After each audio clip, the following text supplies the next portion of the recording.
Hi whole നമ്മൾ പഠിക്കുന്നത് HSA physical സയൻസിലെ module 1 ടോപ്പിക്കാണ്. അപ്പോൾ അത് ഇമ്പോർട്ടൻ്റ് ആയിട്ടുള്ളൊരു ടോപ്പിക്കാണ് കേട്ടോ. ചലനമാണ്. ചലനം എന്ന് പറയുമ്പോൾ എല്ലാവർക്കും അറിയാം മോഷനാണെന്ന്. അപ്പോൾ ഇത് ഒരു ഇൻട്രൊഡക്ഷൻ മാത്രമാണ്. ഒരു വസ്തുവിൻ്റെ സ്ഥാനം സമയത്തിനനുസൃതമായി മാറുമ്പോഴാണ് ആ വസ്തു ചലനത്തിലാണ് എന്ന് പറയപ്പെടുന്നത്. അപ്പോൾ നമുക്കറിയാം ഒരു വസ്തു അതിൻ്റെ സമയത്തിനനുസൃതമായി അതിൻ്റെ സ്ഥാനം മാറുകയാണെങ്കിൽ എന്താണ് പറയുക? ആ വസ്തു ചലനത്തിലാണെന്ന് പറയപ്പെടുന്നത്. ഇപ്പോൾ ഭൂമിയിലുള്ള എല്ലാ വസ്തുക്കളും ഭൂമിയോടൊപ്പം ചലിക്കുന്നുണ്ട്. അതെല്ലാവർക്കും അറിയാം. ഭൂമി ചലിക്കുന്നുണ്ട്, ഭൂമി തിരിയുന്നുണ്ടെന്നറിയാം. അപ്പോൾ ഭൂമിയിലുള്ള എല്ലാ വസ്തുക്കളും എന്താ ചെയ്യുന്നുണ്ട്? ഭൂമിയോടൊപ്പം തന്നെ ചലിക്കുന്നുണ്ട്. അതാണ് ചലനം എന്ന് പറയുന്നത്. ഇനി മെക്കാനിക്സ് ടേമിൽ നമ്മൾ എങ്ങനെയാണ് അതിൻ്റെ പറയുന്നതെന്ന് നോക്കാം. വസ്തുക്കളുടെ ചലനത്തെ സംബന്ധിക്കുന്ന ഊർജ്ജതന്ത്രത്തിൻ്റെ ശാഖയാണ് മെക്കാനിക്സ്.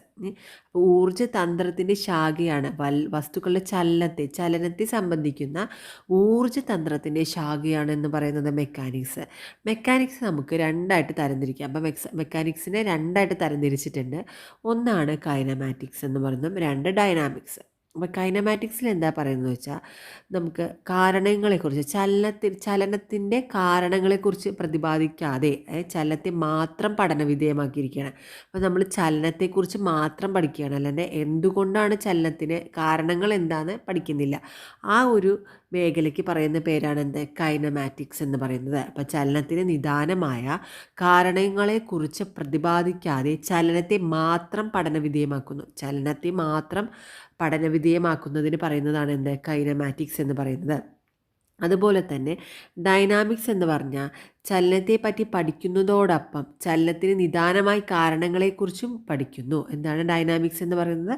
ചലനത്തെപ്പറ്റി പഠിക്കുമ്പോൾ അതിൻ്റെ കൂടെ തന്നെ എന്തുകൊണ്ട്, എങ്ങനെയാണ് കാരണങ്ങൾ, അത് ചലനത്തിനുണ്ടാവാനുള്ള കാരണങ്ങളും കൂടി പഠിക്കുന്നുണ്ട്. അതാണ് ഡൈനാമിക്സ്. അപ്പോൾ രണ്ട് ടോപ്പിക്കാണ്, കൈനമാറ്റിക്സും ഡൈനാമിക്സും ആണ് മെക്കാനിക്സിനെ രണ്ടായി തരംതിരിച്ചിരിക്കുന്നത്. മെക്കാനിക്സ് എന്ന് പറയുമ്പോൾ ചലനത്തെക്കുറിച്ച് പഠിക്കുന്നതാണ്.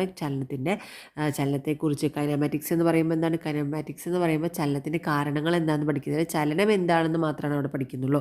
ഡൈനാമിക്സ് എന്ന് പറയുമ്പോൾ എന്താണ്? ചലനത്തെക്കുറിച്ചും പഠിക്കുന്നുണ്ട്, അതിൻ്റെ കൂടെ തന്നെ എന്താണ് പഠിക്കുന്നതോടൊപ്പം എന്താണ് അതിൻ്റെ കാരണം, ആ ചലനത്തിനുണ്ടായ കാരണങ്ങളെക്കുറിച്ചും പഠിക്കുന്നുണ്ട്. അതാണ് ഡൈനാമിക്സ്.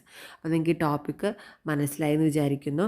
അപ്പോൾ മൊഡ്യൂൾ 1 ഫസ്റ്റ് ടോപ്പിക്കിലെ ചലനം, ഈ ഇൻട്രൊഡക്ഷൻ മാത്രമാണ് പറഞ്ഞിരിക്കുന്നത് കേട്ടോ.